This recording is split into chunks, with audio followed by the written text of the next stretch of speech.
Welcome to the Rim Break Rodeo. We hope this video helps. In this video, I will explain how to make burgers juicy. First, select ground beef with an 80-20 fat content. This ratio is key for moisture. Next, handle the meat gently when forming patties to prevent them from becoming tough. A light touch ensures a tender burger. Finally, make a small indentation in the center of each patty with your thumb. This helps the burger cook evenly and stay flat. Proper seasoning and cooking are crucial for a juicy burger. Season your patties right before they hit the heat. Salting too early can draw out moisture. When cooking, aim for an internal temperature of 160 degrees Fahrenheit for food safety. Resist the urge to constantly flip your burgers.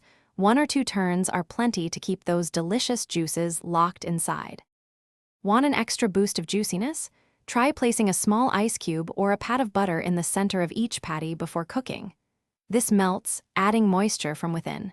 After cooking, let your burgers rest for about 5 minutes. This allows the juices to redistribute throughout the meat, ensuring every bite is succulent. Start with a high-heat sear, then finish on lower heat for perfect results. To avoid a dry burger, never press down on the patties with your spatula while they cook. This squeezes out all the delicious juices. The most common mistake is simply overcooking the meat.